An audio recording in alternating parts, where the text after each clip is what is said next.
All right. Hi. Testing.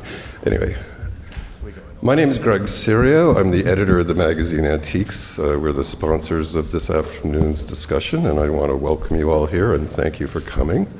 Thank you. I will only be introducing one person, and that is the person who will take you through this entire voyage, and that is Michael Diaz-Griffith. Monsieur. Michael is an arts consultant. His company is called Material Cult, and he's long associated with this eminent winter show. So take it away, Michael. Thank you. Greg. Thank you, Greg. Thank you for that wonderful introduction, Greg. And thank you to my winter show colleagues for hosting us today at the Park Avenue Armory in the Herder Brothers designed Board of Officers room, which is certainly an appropriate place to discuss ornament. Many thanks as well to the magazine Antiques, Greg's publication, for supporting and recording today's panel discussion, which will soon be posted on the magazine's website, along with a visual glossary of the objects, buildings, and ornament discussed today. So we're going to have rather a freewheeling discussion, and there will be a lot of visual references. We ask you to bear with us and know that when you get home, or maybe in a day or two, I don't want to overpromise, you'll be able to look up all of the references that we discuss on a dedicated webpage for this discussion. Now, before we dive in, I just want to quickly pose the question, why the heck are we discussing ornament here today at the Winter Show? It's a pretty broad topic compared to the things we normally discuss. In a postmodern, post-internet age, ornament might seem to be a relatively uncontentious topic. If you like ornament or decorated surfaces, that's fabulous, especially when you're here at the show. And if you're a hardline modernist or an Instagram minimalist, that tends to be fine too these days. You can even embrace eclecticism and have it both ways. But when I scratch beneath the surface of ornament, as I hope we'll do today, I find that the discourse around it is rather charged, even still. Not unlike in the 19th century, when so many of our contemporary ideas about ornament first emerged. Now, embedded in the idea of ornament is the notion that it makes a building, object, or surface, a bank, a church, a mantle, a vase, maybe even a website, more attractive, but without serving any practical purpose. Across time, critics of ornament have disparaged its apparent lack of function, calling it false or sham or gimcrack or excessive, or even criminal. Meanwhile, the defenders of ornament rarely mount their defenses on purely aesthetic grounds, arguing instead that ornament, or at least the right kind of ornament, does indeed serve a purpose. Good ornament carries its weight. So, for example, in the realm of architecture, some might say that the right kind of ornament articulates a building's structural logic. Think of Greek temples or Gothic cathedrals.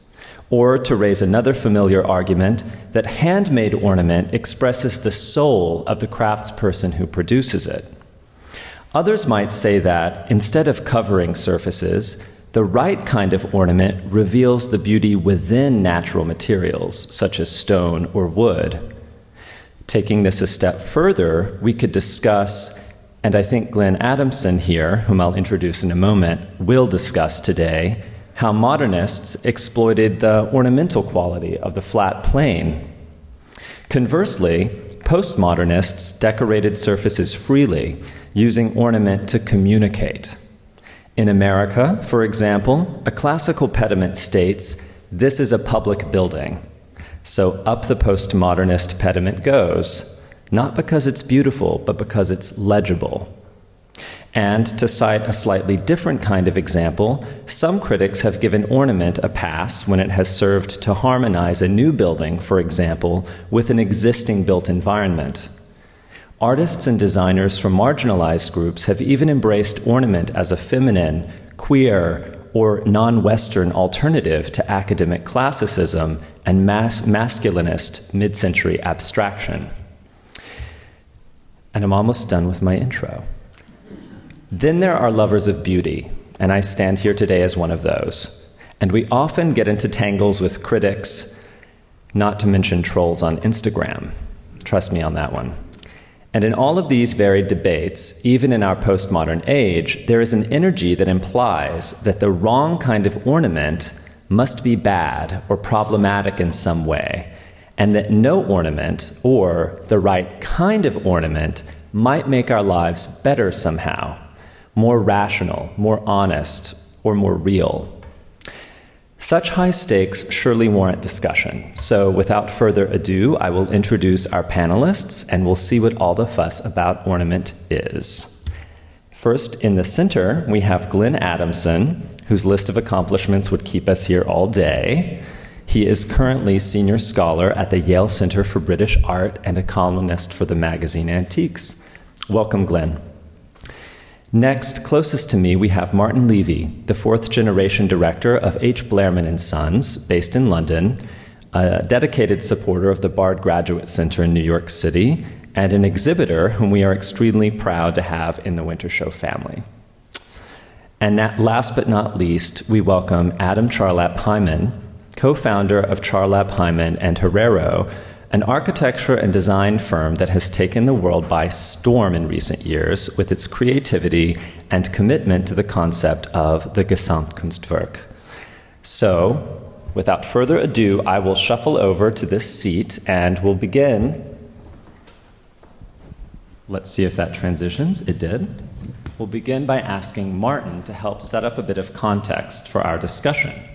So, Martin, you're the fourth-generation director of a family firm that established its reputation as a dealer of 18th and early 19th century English and French furniture and works of art.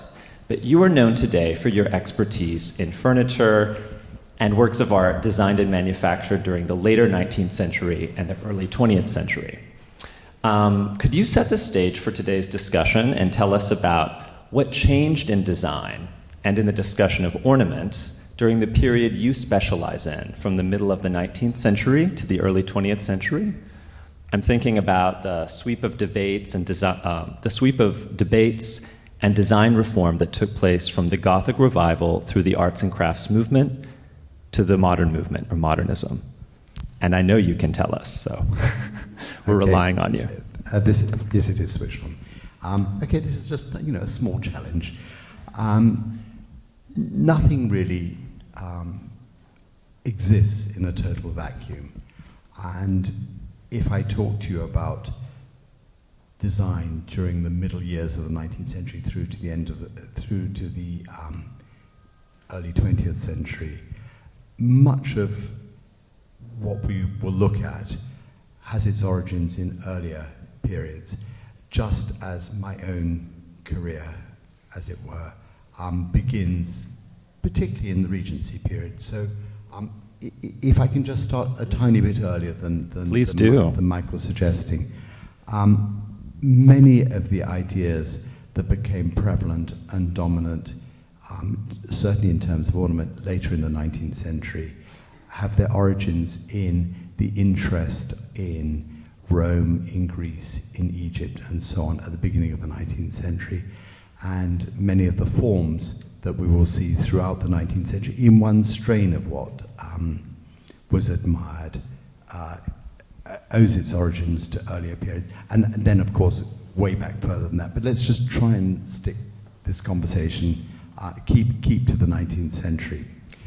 So, to answer more specifically what Michael's addressed, there are key strands in the 19th century that led to more complicated and overlapping tributaries. So I think if we can start by looking at A.W.N. Pugin, the architect designer who will be familiar to you for the Palace of Westminster in London. He is held up, and Glenn, interrupt me when I am wrong, I'll go off piste. Pugin is admired by many later designers for his the structure of his furniture, for not applying, and I slightly paraphrase, but not applying unnecessary ornament to the form of what he designed, of what he was creating. So that's kind of one aspect of Pugin. And the most admired furniture by Pugin is very simple. It's knocked down furniture made for convents and for monasteries. And it's all about revealed structure, simple materials, and fitness for purpose. I mean, not a description he would necessarily have used himself. But, on the other hand, Pugin was a great ornamentalist. So his wallpaper designs, his tiles that he did, make full use of a panoply of well-understood ornament. So you can't just say Pugin represented one strand only. He was taking many sources that appealed to him and making them truly 19th century. So unlike earlier Gothic designers from, say, the Strawberry Hill period, late 18th century, the George Smiths, the early Pugin for Windsor Castle, which was very decorative, Pugin was getting inside the minds of those medieval sources and producing something much more honest. And honesty is something that you'll hear repeatedly about design in the 19th century. So Pugin's one part. Then let's take somebody whose major publication, The Grammar of Ornament, is 1857, so 5 years after Pugin's death. Owen Jones published this magnificent survey of ornament from around the world, which existed as a source of inspiration, not something to be copied per se. And he encouraged people to look at that ornament as a source of inspiration. They were colored, chromolithographed plates, and Jones loved color. He also published a book on the Alhambra, and was deeply influenced by the colors and the culture of Spain, amongst other things. But that led to a sort of a different strand of 19th century, and so really ornament was very key to Owen Jones. It wasn't as key to Pugin, but those two figures and those two, I just take them as examples, informed design in the middle years of the 19th century, and then it gets spread out to many other designers, and there were many parallel designs. I'm just taking those two as examples. And in France, we have Le Duc, right, the famous restorer of Notre Dame, and many other buildings, who also, like Ruskin, had a particular relationship to this idea of sort of structural rationalism, right? That the structure is expressed in a Gothic building in a way that's... Yes. The dictionary, the furniture dictionary and the architecture dictionary that Viollet-le-Duc published was an extraordinary account of buildings that existed.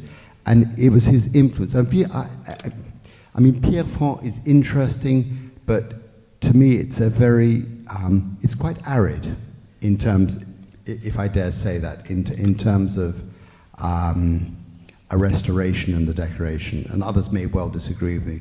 But where Pierrefonds, where Viollet-le-Duc is particularly significant in British design, which is an area I'm more familiar with, William Burgess, for example, wrote, "We all claim from Viollet."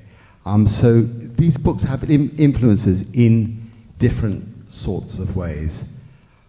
So that's a sort of quick introduction. Yes, and so we're still sort of in the Gothic revival here, and I'm thinking about this idea that there should be truth to materials. We should use materials in an honest way, not cover them up with ornament or falsity. And I'm thinking about the sort of structural rationalism involved in building a church that has an exposed structure. You know, the ornament, to the extent that it's allowed, is bound up in expressing or articulating the way the building is constructed.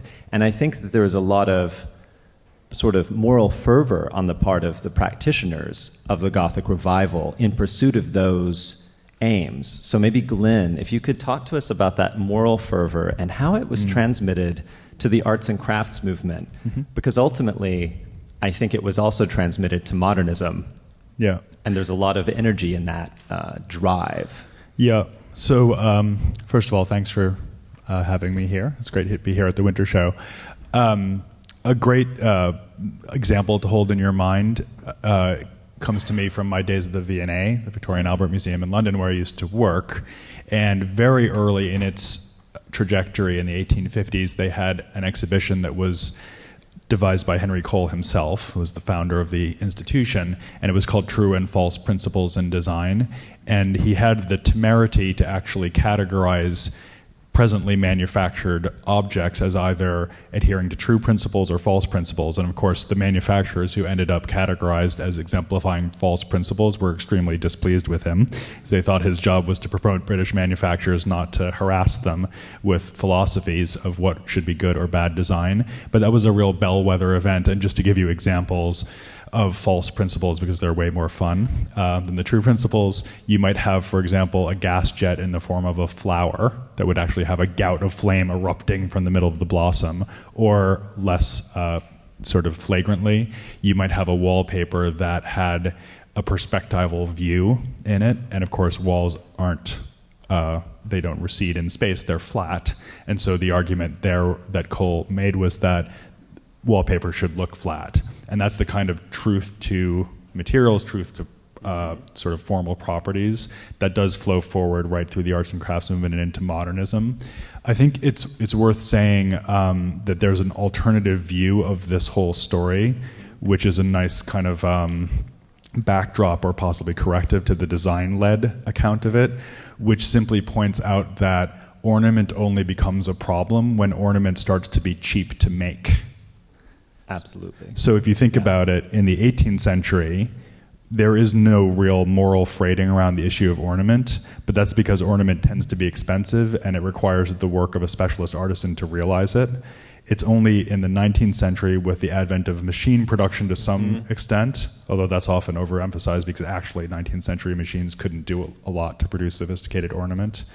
But there are certainly different structures of production that allow a businessman, and it was of course almost always a man, to have an artisan do something in the Gothic Revival style or the classical style, Egyptian style, and you could sort of pick amongst them. And of course it comes along quite early in ceramics as well. Yeah. And it's when ornament leaves behind its own economic footprint that you start to have it turned into an ethical rather than a and has anyone here read Our Mutual Friend by Dickens? Yeah, great example. There's a character who sends up coal. It's fabulous. Yeah. His screeds against representational wallpapers and carpets are amazing. But there's a couple called the Veneerings. Yeah.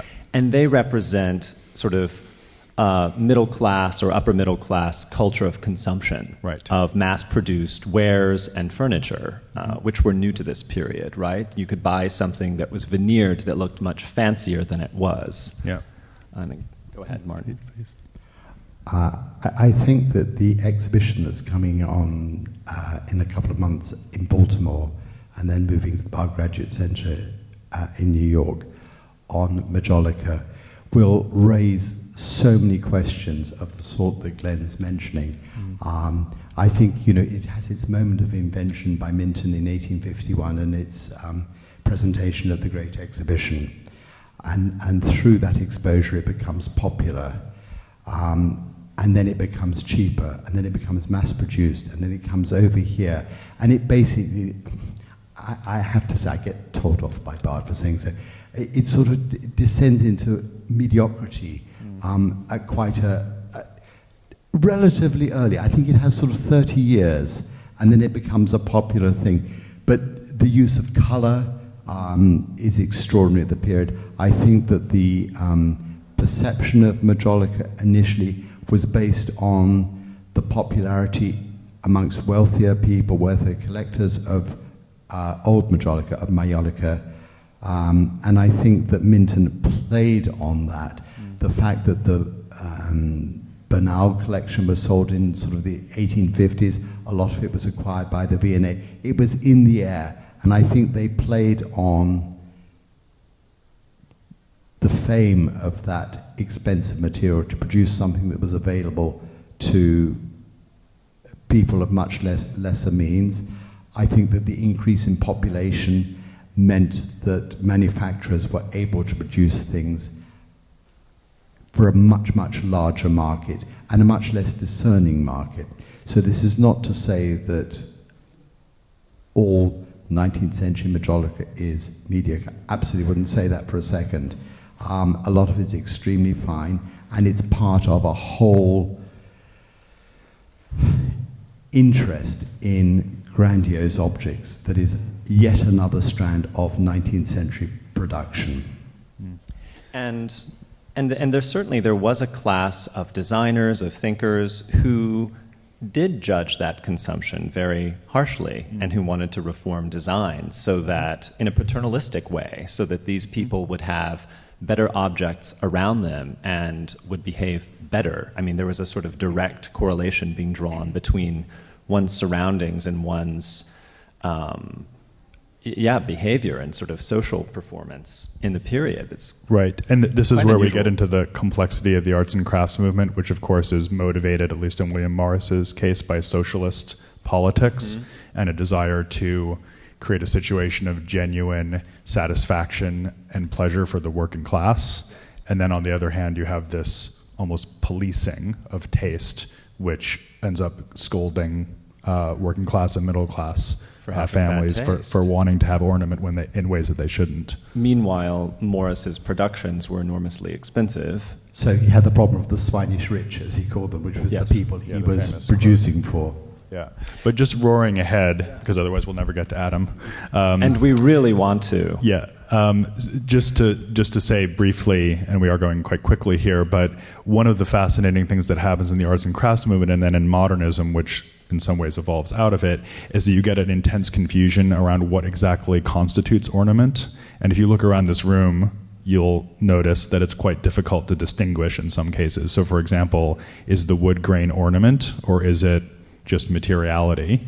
And that comes up a lot in some criticisms of the art and crafts movement. For example, if you think about a through tenon on a stickly chair, really obvious example, well, that's at least a kind of hyper exaggeration of the honest joinery of the chair, because that tenon does not need to go through the front leg in that bold, demonstrative manner. So is that ornament? Or another great example of this when we get to the Bauhaus would be that the photography of tea infusers and teapots by Marianne Brandt or William Wagenfeld, those photographs were actually doctored to remove the visible evidence of handwork on the grounds that the Bauhaus was trying to make things for machine production, and the fact that only, in fact, were they able to make artisanal prototypes, that was something they really didn't want to emphasize in their public outreach, which was the exact converse of what had happened in the arts and crafts movement, where you had coppersmiths making things on metal spinning lathes and then going in with a hammer and banging on the surface to make it look like they had been hand raised, by the way, imparting to them a surface that any 18th century smith would have said, well, when are you going to finish it? Because it's not smooth yet. Yeah. So you have these very, very complex sort of ambiguities that arise around these politics of production, and the net result is that it becomes pretty hard to pull ornament away from structure and pretty difficult to tell who's being honest and who isn't unless you're an expert. And a good example of this, I think, is the work of Christopher Dresser, Yeah. who is considered by some to be the first industrial designer. Martin deals in his material, so we've seen a lot of it at the show. And something that interests me is that if you don't know Dresser's work, some of his, for example, silver teapots or coffee pots look incredibly modern to the naked eye. They're reduced forms that might be influenced by Japanese design, but if you don't really have a design history background, you might just look at this and say, it's the beginning of modernism. It looks so reduced and so abstracted, and it looks as if it's lacking ornament, but it's you could say that its form is ornamental. But I think Martin said something that very interesting to me, which is that, Nicholas Pevsner, the critic, and others have framed Dresser as a proto-modernist because the forms that he designed were very simple. But he could also be seen as a sort of frustrated historicist who's struggling with new technologies that are being used to produce his designs, So we're looking at a series of experiments, not... I actually wouldn't say that he was a frustrated modernist. Or historicist. I think he was a true Victorian historicist, and he drew on huge numbers of sources. And our impression of Dresser has, up to a point, been influenced by Pevsner's use of him at the beginning of Pioneers of the Modern Movement, which was 1934, something like that. I think that's a view of Dresser that is debunked, in the sense that people recognise that he drew from a multitude of sources, produced designs on an industrial level for industry. And I think that actually you don't need to see all of his so-called proto-modern pieces as being isolated Victorianism. Now, from more traditional Victorianism, I'm going to give you one particular example in his glass and metalware. There's a claret jug that is colloquially known as the crow's foot claret jug, and it's a sort of avian form. You know the one I mean? Sure. Comes down to a point at the bottom in the glass. Tripod. Fine. Yeah. Tripod legs. Yeah, with a tripod leg and ends in feet. If you look elsewhere at Victorian manufacturers, you will find a plethora of claret jugs with bird beaks, ruby glass, raised on feet, and I would argue that Dresser's actually just using that very quote-unquote Victorian source and doing something different with it. So that's one aspect of him looking to his own time as well as forward. Another example, and I don't want to hog this discussion. No, please tell us more about Dresser. He's a fun figure. He designs quite a famous punch bowl, tureen, raised on tripod, very simple tripod legs, sometimes with its ladle, sometimes not. And this exists in museum collections around the world. A very modern, spare-looking object, but actually it's like a medieval censer. That's not the word. What do I mean? A cauldron. It's like a cauldron. So actually, again, Dresser is drawing on a much earlier form and showing his curiosity. And I think Absolutely. He was curious. So I love Dresser the modernist. I was referring to your correction of that, though, which you've been very good at proselytizing about at the show, which is that he is a historicist, he is looking at the past, but he's using, on an industrial scale, new technologies, which sometimes impact the forms, right? I mean, anyway, we're dealing with a time of rapidly changing means of production, so... Yes, and those means of production were either controlled by chosen manufacturers. So going back to Pugin, he used Minton, he used Crace, he used Hardman. He had his chosen manufacturers with whom he would trust interpretation of his designs. Dresser tends to sign his pieces, which means he's got ultimate control over what leaves the workshop. This is not to say they are not mass-produced in a greater or smaller number, but Dresser is very much controlling it. And we will come on to, I suspect, what you get when you go beyond that is commercial manufacturers picking up on the designs of these leading figures from the design reform movement and putting them into mass production. And that's really when everything sort of begins to fall apart, both structurally and decoratively. So let's move to 1910, when this conversation becomes a little more explicit in the form of an essay called Ornament and Crime, which was delivered as a lecture by Adolf Loos. the very problematic Austrian architect. Glenn, the essay is problematic for its racism and its cultural chauvinism, so we're going to sort of move past it, but it neatly encapsulates, I think, a kind of proto-Bauhausian moralism relating to ornament. And I'd love it if you could help flesh out his stance for us and to give us a little bit of the context of Fin de siècle Vienna, where he has the secessionists on one side trying to be modern, but going about it in a really decorative way, and historicists designing, sort of Potemkin village buildings on the Ringstrasse that are inspired by every period in the past imaginable. So Loos is in the middle, and what is his position? Yeah, so one important thing to bear in mind about that essay, I'm not sure how many of you have read it, it's a pretty fun read because it's so hysterically overstated. And the thing to maybe try to hold in your mind while you're reading it is that it really is intended as satire. So, it's a favorite punching bag of undergraduate design historians, to the extent that we have undergraduate design historians, but you know what I mean. And part of the reason is because it does shade into an almost explicit racism, particularly in passages about tattooing, for example.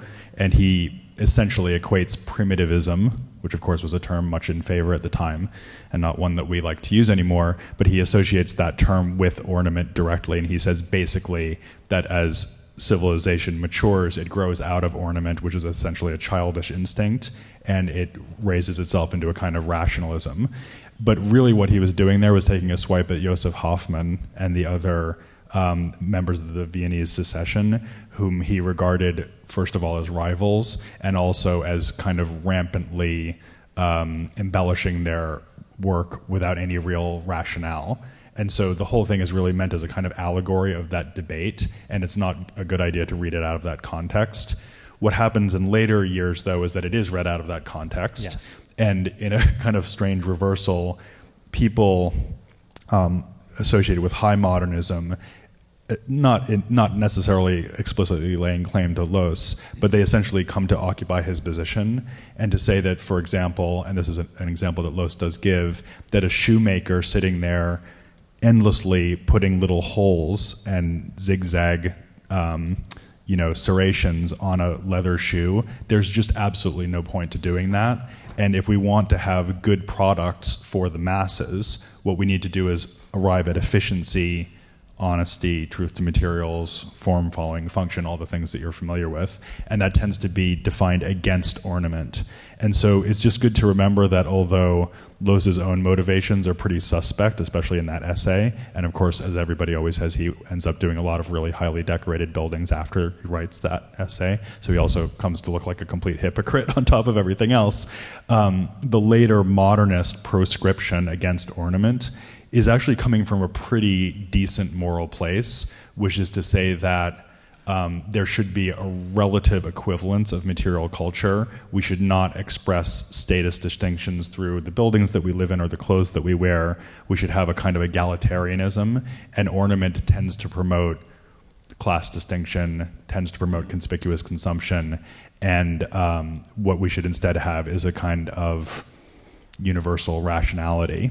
So by the time you get to the 1920s and 30s, that really they're starting to become a dominant position within the avant-garde. By the time you get to the 1950s, partly because of the wave of emigres leaving the Bauhaus and Germany and coming to America, Israel, Australia, the Middle East, South America, almost everywhere, that really becomes the new creed of design. And so that modernist rationalism becomes the thing that is then going to need to be reacted against. And that brings us to postmodernism. Yeah. And even within the international modernism, you've spoken to the sort of indulgences that designers allow themselves. So you've mentioned the sort of fetishized treatment of surfaces, treating materials in a way that we might think of as ornamental. And again, if we go to the undergraduate design history seminar or architecture seminar, we could reference Mies' Seagram building, which has, as I'm sure you've all appreciated from sidewalk level, these gorgeous bronze I-beams on the surface, which look to be structural but are not. They're decorative. So now that we're getting into sort of an idea of the postmodern, I want to turn to Adam, because we're nearing the present. So Adam, you're on deck. And before we talk to you as a designer, I actually would love to recall a chat that you and I had over drinks one night recently. And we were talking about, so Adam and I both like to post old things on our Instagram accounts. I think that's a fair connection between us. And sometimes our friends who are critics or curators or otherwise critically minded react to those posts about old things in ways that are interesting. So we were talking about the fact that we might be pictured next to a rococo chair or something we bought at auction for $40 that is from the 18th century or the 19th century. And it can be seen as problematic almost by the people that we're engaged in conversation with. Whereas I would say in many cases, these critics or curators are buying expensive minimalist sofas, traveling to modernist beach villas for weekend vacations. They're engaged with design that often takes as a starting point or an inspiration modernism. And it's almost as if there's still a kind of a morality or something that you don't question about the rightness of that kind of design versus design that's rooted more deeply in the past.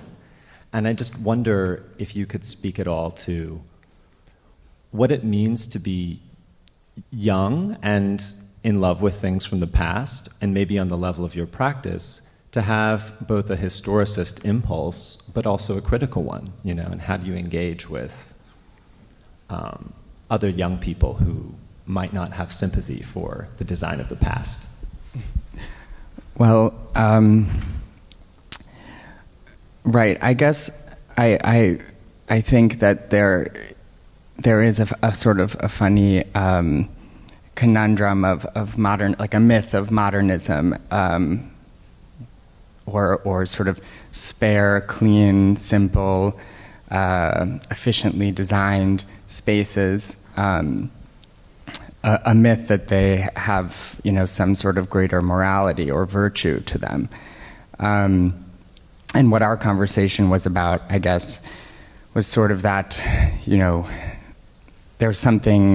there's nothing fundamentally more virtuous in an unornamented set of curtains to block the light than a set of curtains that have lots of passementerie and things holding them and valance, etc.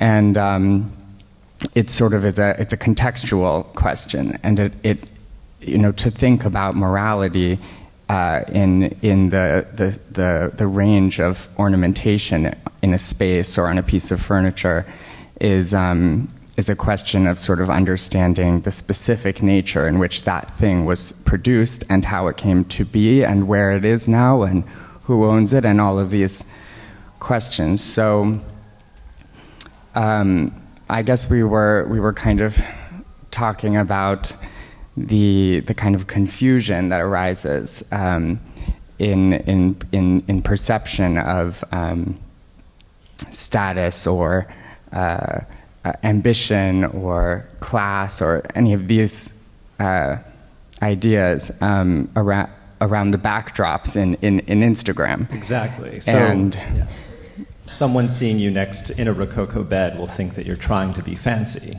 Whereas if you're pictured in a luxury hotel room, they might not. It looks natural to some. Right, some which eyes. Of course is sort of a funny thing because modernism and sort of clean lines and tubular steel furniture and all of these things have become the language of luxury or commerce or industry or business. I mean, it's the language of banks and hotels and decorated spaces that have taken lots of time and teams of people to put together. So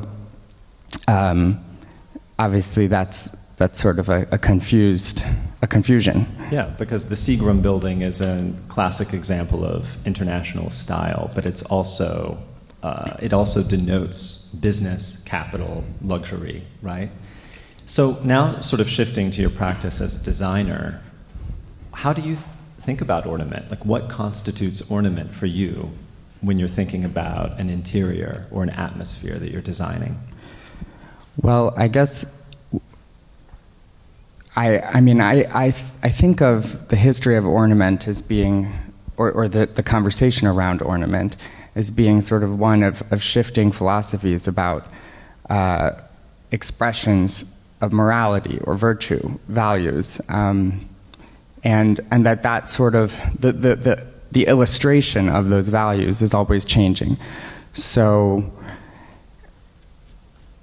when I'm putting together an interior, I'm thinking about these different expressions, these different philosophies, and the sort of electric combinations that can happen when you put them in the same space. The dialogues that you can create when looking at an insanely expensive now Prouvé chair that was made for a municipal building in a colony, in a French colony, and an import vase, or a Persian rug, or whatever it is. And I think looking at the different systems of power, the different ambitions behind the various ornamentations is what makes an interior interesting at the end of the day, for me. So I guess that's sort of what I would say. Yes, and so you're thinking about juxtapositions, and maybe even between the highly ornamented and the simpler. Right, and I think that, at least from my perspective, and I remember being very inspired by this documentary project by Amy Siegel, in which she followed French modernist furniture from sort of from collectors' homes to its origins. And I think what I have come to understand at this point is in my career is that, you know, all objects contain within them some amount of evil and some amount of good, and that there's sort of, if they were created in the system that we have, you know, if they're coming from the machinations of capitalism and commerce and the things that have made our culture, our civilization, then they inherently are problematic, but also they can be beautiful, and that This is room is an example. complicated. Yeah, Martin? I was just going to jump Yeah. onto that point specifically. So that wonderful film Provenance by Amy Yes. Siegel, you know, the idea there is that you're seeing objects pass through space and time in ways where their history is being shed. So when you have the object in the auction house, and she does this brilliant thing of doing it in reverse order. So you first see the object in the auction house, and you go back, and only at the end of the film are you in Chandigarh, where the furniture was sort of created. But if we're talking about the defense of ornament, which after all is the title of the panel, Michael. Yes, We're going to get to pattern and decoration, I hope. Yeah, but if you're thinking about it in that context, maybe one thing to say about ornament is that it's a way for an object to betray its sources and track the passage of its own production and the history that led up to that point. Because if you're thinking about really what makes ornament, it's maybe more persuasive rather than thinking of it as an inherent category of form, like a certain part of the chair or a certain applied material on top of another material. Those kinds of attempts to define ornament don't tend to work out very well because you can always come up with counterexamples. So if you instead think of it as more like a rhetorical function, in other words, the part of the object that is only there to speak and only there to convey meaning and not to do anything else, then you realize that rhetorical function has to be the way for that history to be captured, because it's the speaking part of the object, the part that's only there to tell you sort of where it came from, what ideological apparatus it might be carrying with it, or for that matter, contesting. And I think that's why postmodernists seized upon it as being so significant. It was because of the communicative function of ornament. Yes. And I was just thinking about the Mario Bawada sale as well, because some, when viewing his collection, saw his interest in the English country house and this sort of gentrifying action of decorating a space in the manner of an English country house in the context of snobbery or upward social mobility. You know, if we think about our sort of baseline idea of Bawada in the 80s, we think about that the communicative or the rhetorical function of some of those objects as being geared towards stating a class status, for example. But people who knew Mario also saw the theatrical function of the material, which could even lead to a discussion about camp. And Martin, you've got your microphone raised, so please jump in. I think the questions that you're posing and that everybody's discussing have to be seen from different perspectives. Clearly, everything has to be seen from different perspectives.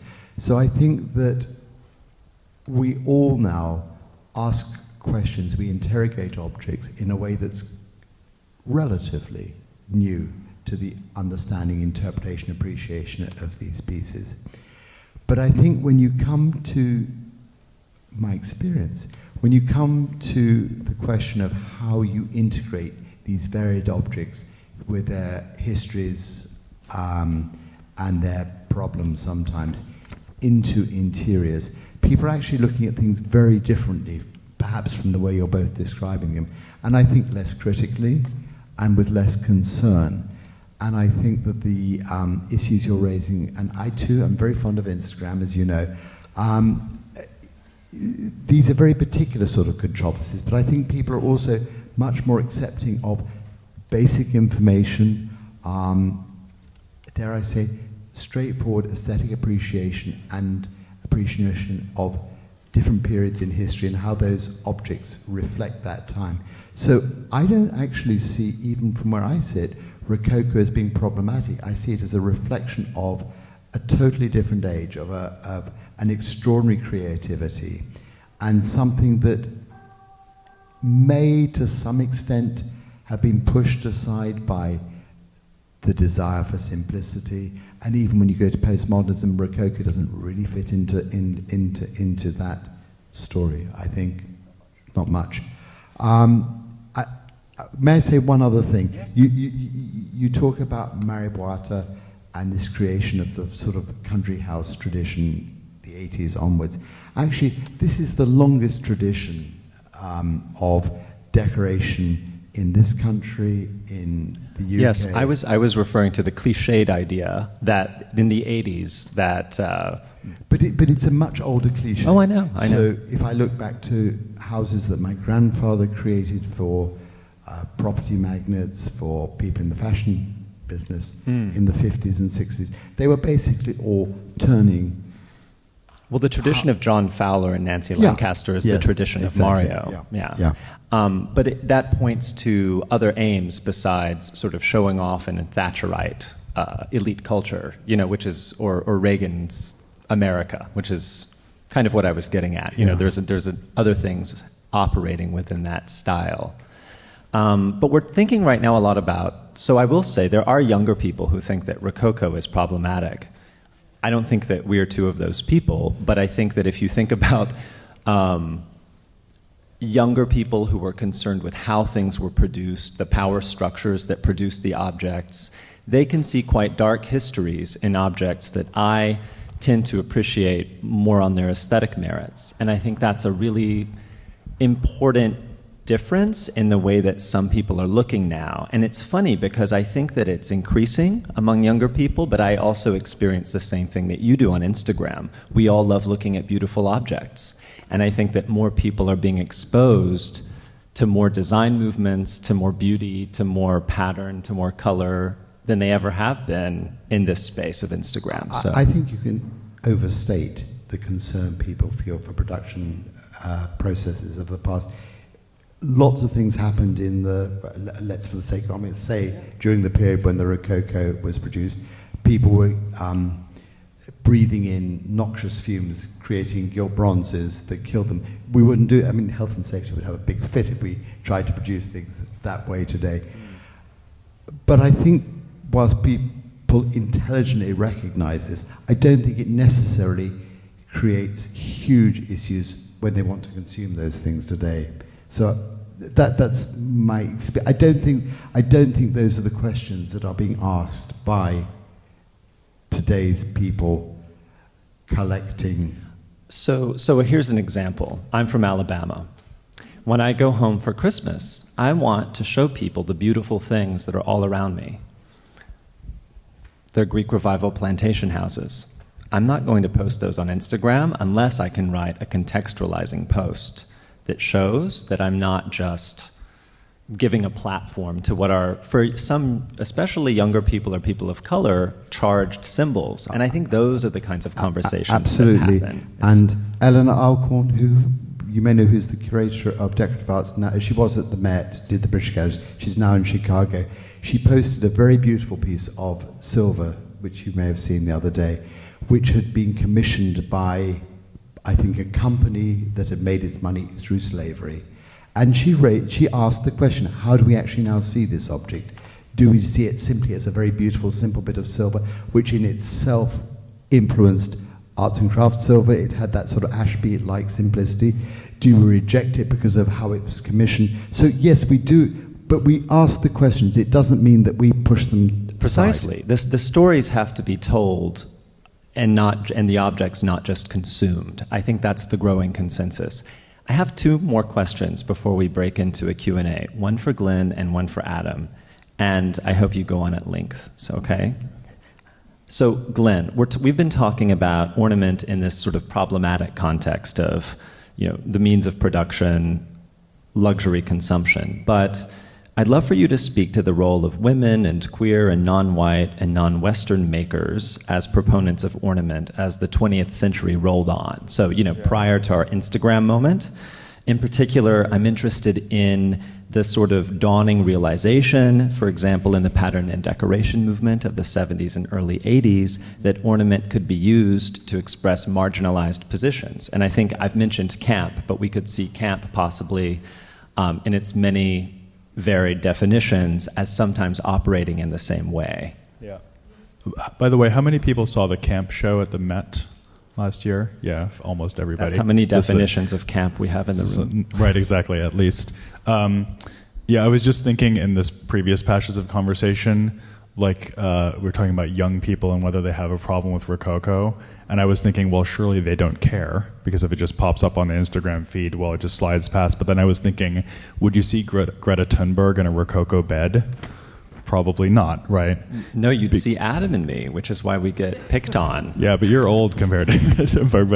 But I think what that example draws to your attention, and obviously, if you think of Donald Trump and Greta Thunberg as the two, like the alpha and omega of our political spectrum, obviously Trump is highly, highly decorated, and Thunberg is highly, highly stripped down and sleeping in her, fold down cot on the ship, right?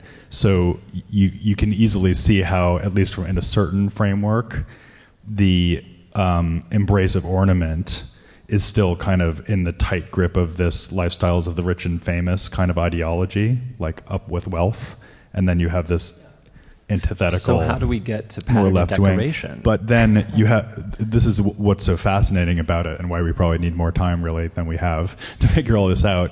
But there's exactly the opposite political calculus when you think about ornament from another point of view, which is the point of view of multiculturalism, which is what you're asking about. So just to briefly rehearse this history, at the same time that you have the rise of postmodernism, Charles Jenks actually starting to coin the term or promote the term postmodernism essentially as communicative architecture, often using a language of classicism.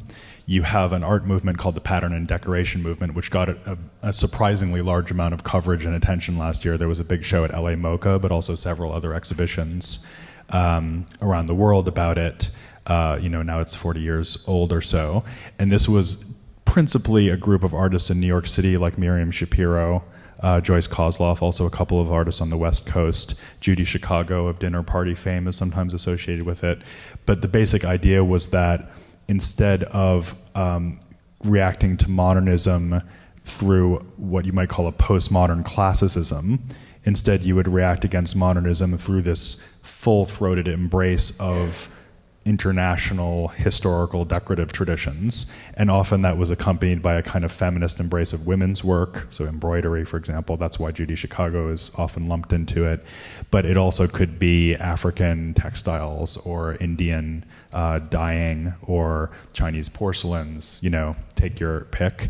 And the argument was that modernism had really pared down the acceptable styles on offer to a point where it was not just aesthetically weak and sort of attenuated, but also that you had this dominant white male Eurocentric view that was tacitly equated with the steel frame wall in the white gallery and so on. And so there's been a real reappraisal of the pattern and decoration movement recently. It was almost laughed at the time, you have to say, and really reviled as basically just a bunch of queers and women who didn't know what they were talking about, didn't know anything about art history, and were just madcap running around doing whatever they liked and didn't know anything about form. That was really the initial reaction to it, very, very hardcore rejection. And now I think most younger art historians would say that the pattern and decoration people were right and that their opponents were wrong. That in fact, the P&D crowd, as it came to be called, was absolutely correct to throw the doors back open to all of these traditions, and these are the things that we need to be learning about. So it's just to point out that when you think about ornament, it's very easy to lose your bearings, because viewed from one point of view, it looks like ornament is the natural property of the ruling classes, and viewed from another point of view, it looks like it's the natural property of the marginalized. Who were producing it. For sure. For thousands of years. For thousands of years. And I mean, the paneling in this room can be seen as a symbol of the militancy, the grandeur of the armory, a military facility, or we can think about the people who carved it. I mean, it's Can I just throw in one last thing, just because it's super challenging to think about, and it probably shouldn't be left out of the conversation, which is the question of appropriation. So one other thing that people harassed the P&D people for, probably justifiably, and I think people like Joyce Kozloff would agree with this now, looking back, is that they were appropriating other cultural traditions without permission. And, again, that's a complicated topic, but one thing that you can say about decorative language or ornament is that it can be appropriated very easily, because it tends to sit on the surface and it can be very quickly cited. So the same way that when we were talking about prominence, I was saying that ornament kind of tracks its own passage through culture, and that's sort of what's good about it. The reverse sentiment there is that when you do that tracking, you're sort of stealing from other people. So when you're being influenced by them or taking their ideas, if you do it without explicit acknowledgement or paying them, then maybe that's not so good. So there's another kind of political calculus there. Absolutely, which we see, to go back to Alabama, we see this in the discourse around Gee's Bend, Alabama, the quilting hub, where quilts are still being produced, but those who have appropriated quilting are also seen as kind of an incursion on that place.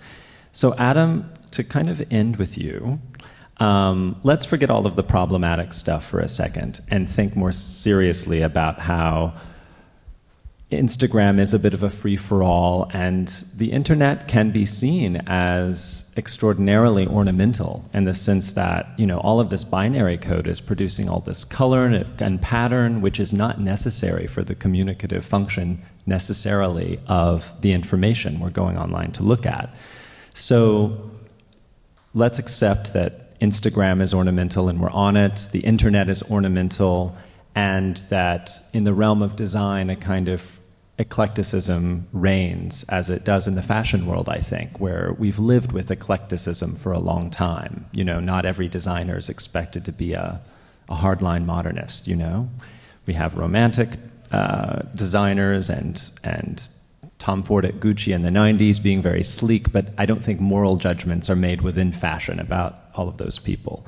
So how would you like to see ornament evolve in contemporary design? How would you like to participate in that? And sort of what methods of fabrication are you interested in? What are some of the specific things that you'd like to see in interiors as we move on? Yeah, I think, I'm interested to see people develop a greater understanding of the references that maybe they're using or that they're seeing being used in ornamented contexts like the internet or a space on Instagram or a space in real life or whatever it is. And I think that, through greater understanding of what the different elements of the ornament mean, or what the different methods of ornamentation and reasons for the ornamentation's existence, we'll see more interesting design and more thoughtful design and more thoughtful dialogues in design. So I guess that's what I would like to see. And then specifically in terms of production, I think something that I really enjoy about architects working mostly really from I shouldn't say that, but one of my favorite things is to see what architects design, and to see these sort of creators today of very functional spaces, designing mostly with technologies and working on very large scales, what they think about when it comes to sort of the smaller things or the lighter touches or the ornament, so to speak. So the tapestries, the rugs, the wallpapers, the teapots, these kinds of things, these relics of our contemporary society, I think are very fun to watch, and that's what I would like to see more of. Martin? But this really circles back to the way designers were thinking about things. Let's just take, for the sake of argument, the arts and crafts movement. Take an architect like CFA Boise. Boise designed the houses, he designed the furniture, he designed the door fittings, he designed the cutlery, he designed the light fittings. He had total control over all those sort of things. So, and over the firms that he chose, whether it was Elsley or Simpson, the people he chose to manufacture his things. So what if I understand what you're saying, you're really coming back to something that has, only to one extent, but to some extent, its origins in the arts and crafts movement. And then you can scroll really back to designers. Well, even in the 18th century, I mean, it's so fun to see. Robert Adam, to William Kent, and so on and backwards. But am I misunderstanding? No, that's essentially what I'm saying. I mean, I didn't really want to say that there's something I think there has been a period of greater sort of differentiation in the field of design, in which architects are focusing less on things that are not the windows and the walls and integrated lighting, etc. And though there are certainly several great examples of architects that do, but that is a fun area, and I would like to see more approaches that resemble these which you're talking about.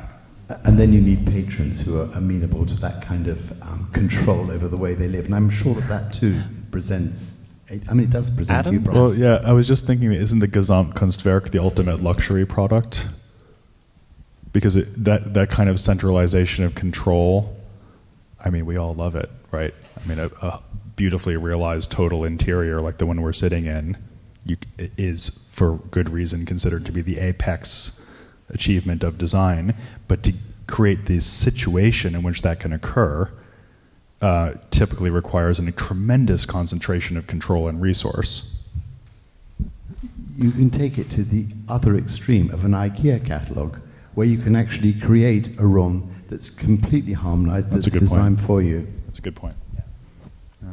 And I wouldn't encourage maybe it. Gesamtkunstwerk at either end. And an appropriate place to land, I'll say that everyone should look up Adam's projects. One of the things that I admire about his firm is that although he and his partner create highly specialized worlds in each project. You know, each project seems, to my eye, to be a Gesamtkunstwerk. There's not a totalizing vision, as far as I can tell, on the surface that unites all of the projects. They're very contextually specific, and I love that. So each one, I'm sorry to speak for you, I don't mean to, I'm a fan.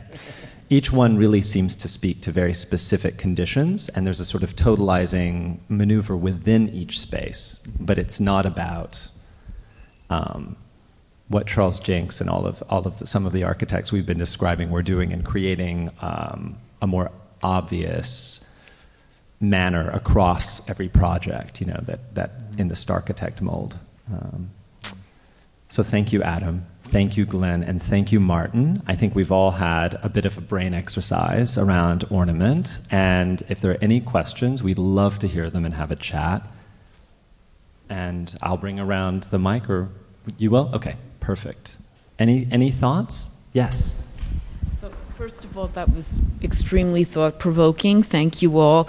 I just want to say that having just come back from 10 days in Egypt, I was struck by how every square inch of every temple, tomb, wall, space, clothing item is ornamented, and that the meaning of the ornament is not so much the mechanical functionalism of it as the storytelling aspect of insights into the culture, the everyday life, the religion of these people. So it's another way, I guess, of looking at ornament that struck me.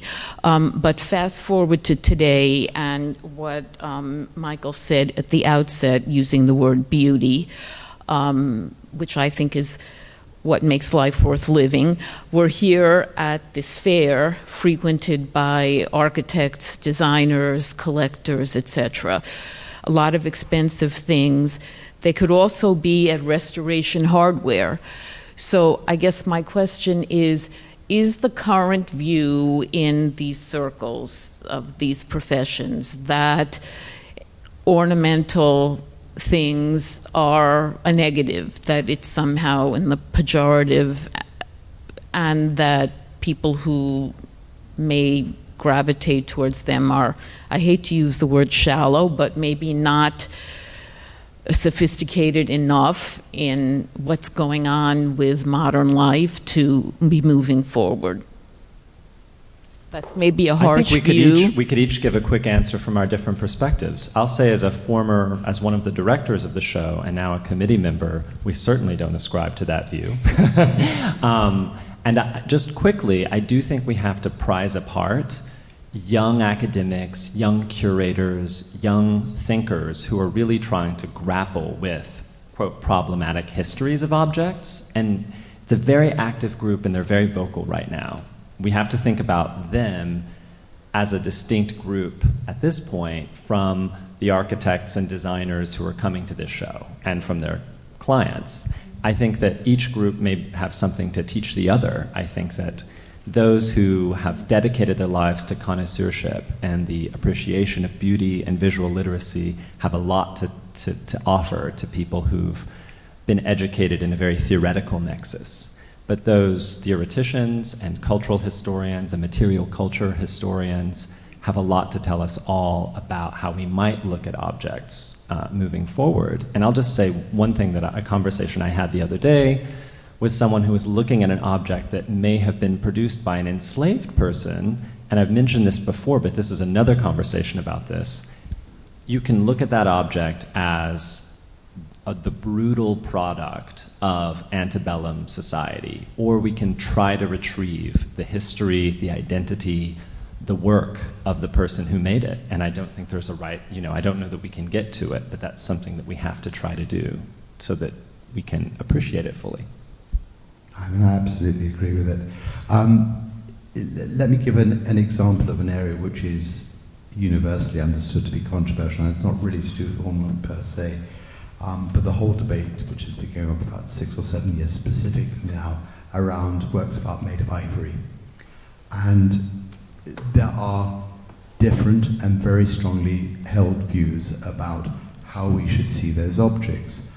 I have taken a view, which is the one I fervently believe in, and I've written a lot on the subject, that historic works of art need to be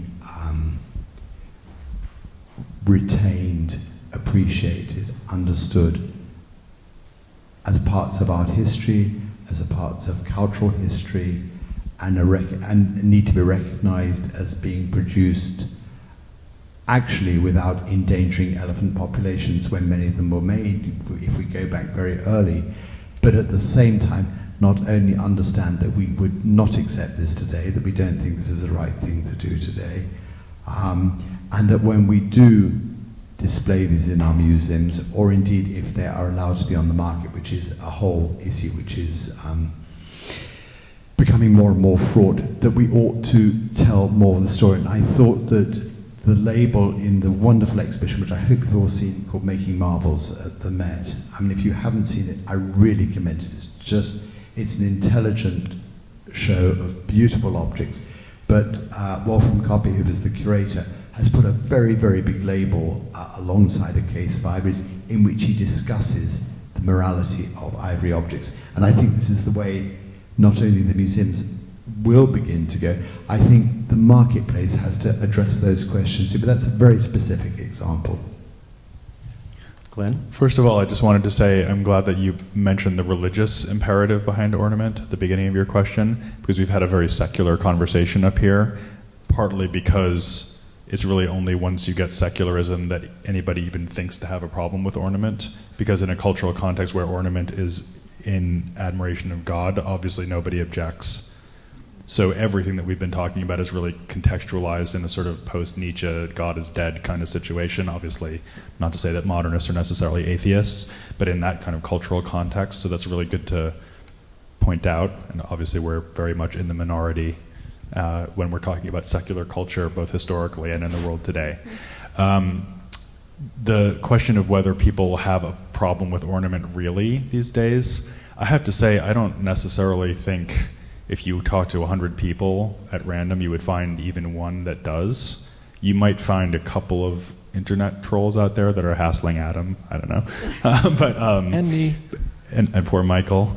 But I think that really the questions of judgment that arise are second or third order questions. They're not what does it look like, but where does it come from? What is it made of, like ivory or, timber that was like mahogany, 18th century mahogany, obviously cut down by slaves in the Caribbean. Those are the kinds of questions that people tend to ask, not purely stylistic ones any longer. That's why I tend to think much more about issues of craft and production than ornament, actually. So I think ornament's not usually at issue any longer. And it's interesting to talk about it and try to ferret out why people would even be concerned with it at this stage, because I don't think it's really been at the forefront of the conversation recently, myself.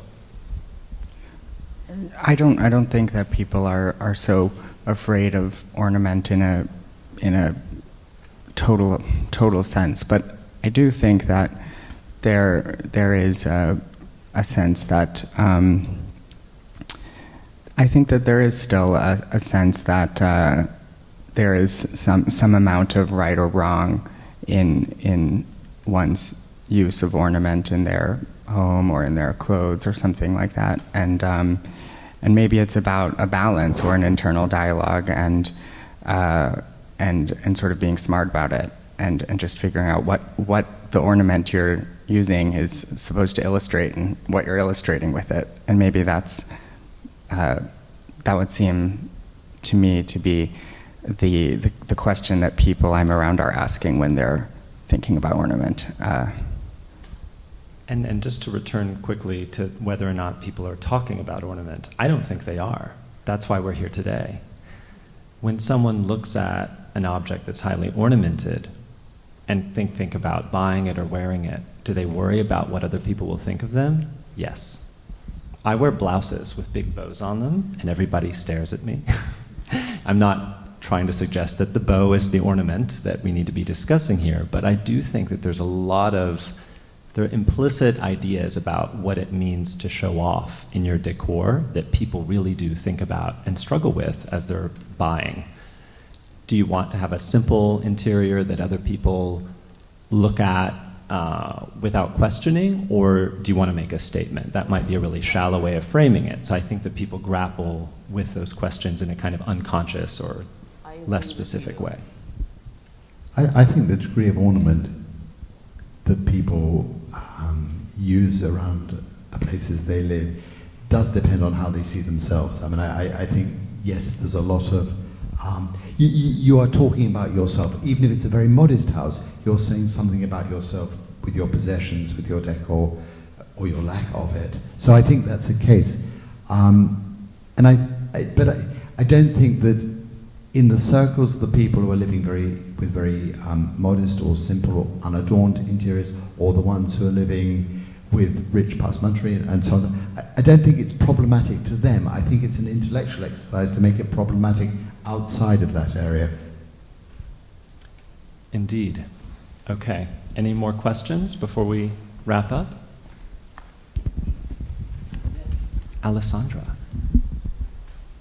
I feel like we didn't talk about environmentalism, and thinking about Greta, I feel like ornamentalism is about personal taste, like you were saying, whether you like minimalism or ornament is just a personal taste kind of issue. But antiques, with their craftsmanship, their longevity because of their high quality craftsmanship, I feel like that's almost more the political discussion we should be having instead of fast furniture like IKEA. The conversation should be more about like quality and holding on to things that are quality, things that you don't need to replace, every 20 years or so. I mean, yeah. Sustainability. Can I just take that on quickly? So that's obviously not a conversation that maps onto ornament very easily, because the actual carbon footprint of ornament versus non-ornament is probably negligible. I do think it's good to, because I'm sure everybody in this room would love to think, well, antiques and contemporary craftsmanship are probably in the long run more environmentally sound than IKEA. I think it's good to take a step back and interrogate that assumption a little bit, because of course to preserve an antique, especially if you really want to preserve it, is a highly resource intensive task, as any conservator will tell you. And shipping antiques to places like the winter sale can scarcely be considered to be a very ecologically efficient process of furnishing domestic interiors. Similarly, if you really want to produce furniture in a low carbon footprint method, you probably want the biggest factory you can possibly build. And the best way, in some kind of utopian fantasy, the way that you would maximize ecological efficiency to furnish the world is to make it all in one place and have the most efficient distribution system you possibly could, and not give anybody any choice as to what they were going to sit on. That would be the way to actually have ecological furniture. It would not be to have lots of people. No one on this panel is endorsing that. No, obviously not. Please go and shop. It certainly would not be to have a million studio furniture makers each constructing their own furniture in their own way, making it up as they go along, not knowing very much about HVAC systems, right?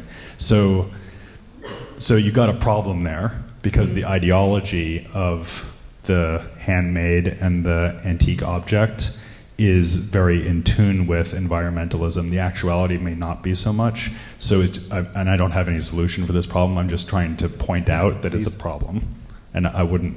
I love the winter show, but I would definitely not hold it up as the model for green furnishing. I actually, it's very interesting. You have so firstly, just on an environmentally appropriate way of creating furniture today, I think that the Vizzo factory in England, which was built specifically and is a very integrated space, is an example of how you can produce for production in an environmentally aware way. You then do have all the distribution issues. But coming to what you're talking about with regards to the winter show, very bizarrely, or maybe not so bizarrely, I've actually been questioning this whole business of how often I fly across the Atlantic during the year, that I bring these things over. What are the kind of trade-offs for all this? Do I actually need to be doing it anymore? Does the Met need to be adding anything from Europe to its collections anymore? Can it just rest on its laurels or, further interrogate the things it's already got? Should this business of this international circus of art and antique dealing be brought to an end? Clearly it's not going to, any more than we're going to stop travelling, we're going to do all the things that we know we ought to do. But we also have to be aware of, and I'm sorry, I'm not really talking about ornament, but you've kind of raised this subject. When we stop travelling, we don't go to far-flung places for our holidays. What's going to happen to those communities? So, we have to examine that. Or are we going to destroy those communities simply through our lifestyles? But I agree with you. I think old things do have some environmental merit because they've already done their damage. And the quicker you buy it, the sooner it will stop being shipped around from fair to fair. That's so a good idea. Please be environmentally And actually, conscious. Buy the material out here so it is can worth stop saying its that movement. buying antique and buying local, that combination is very ecologically sound, and I would definitely recommend that to any of my friends. And you're all local today. Yes.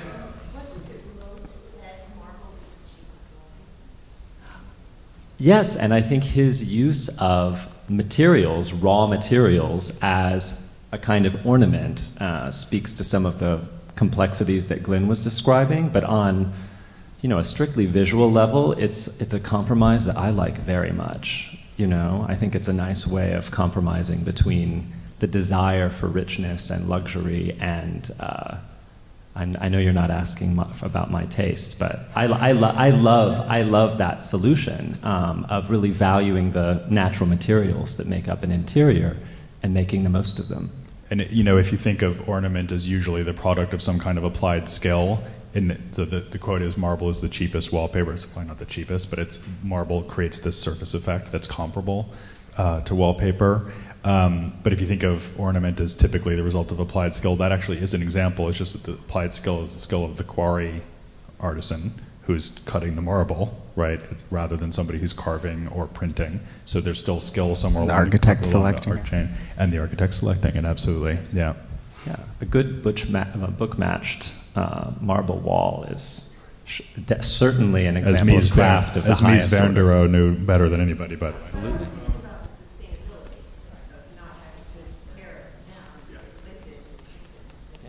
Assuming you don't tear it down. And I think New York City presents a disturbing example of an environment where seemingly permanent interiors and buildings are constantly torn down, and materials like stone that we think of for their permanency are rendered impermanent.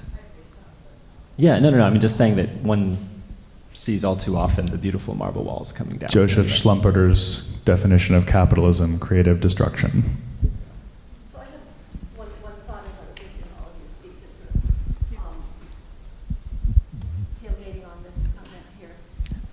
Finally defining for us what ornament is.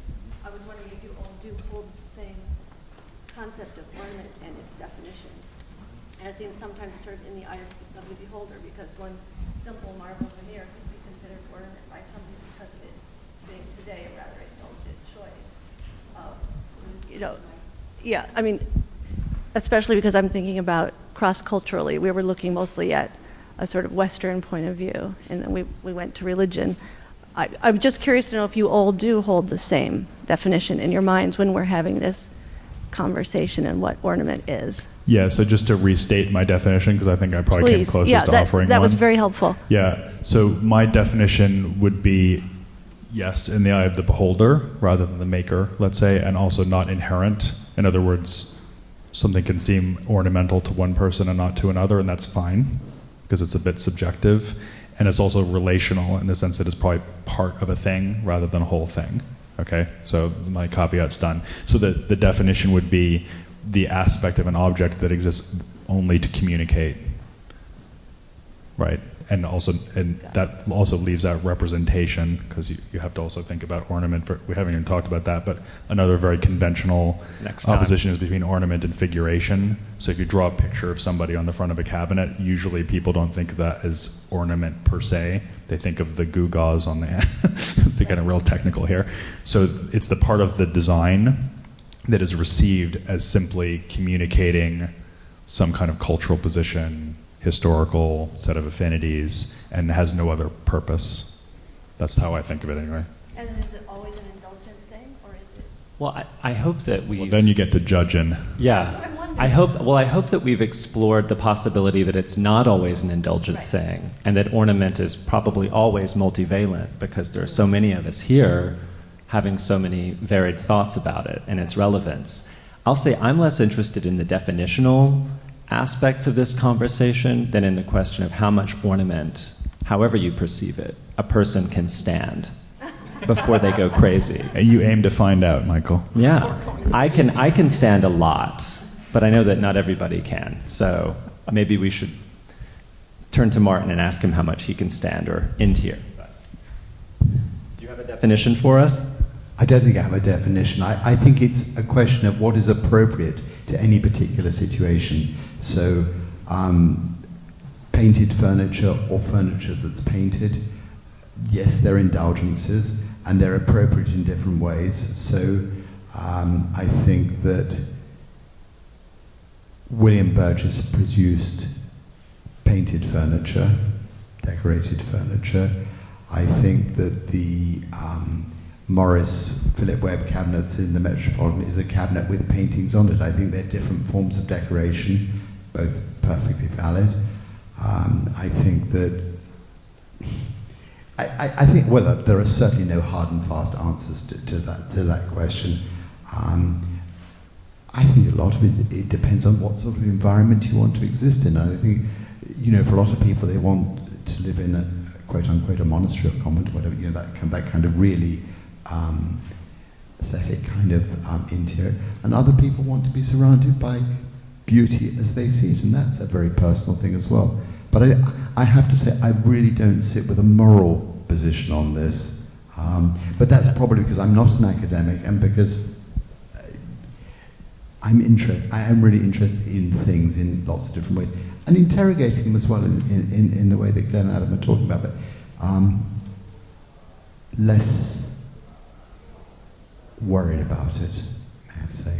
Can I throw out just one quick thing, which is that being a moral judge of ornament is no more or less sensible than being a moral judge of structure. And you could say, well, you better be, because how something is structured is really important, but also being judgy about structure per se is obviously absurd. I think ornament's like that. And so our next panel discussion will be on the topic of structure. Thank you, everyone. Have a good evening. Thank you, Adam. Thank you, Glenn. Thank you, Martin. You just leave it. It's fine. Thank you so much.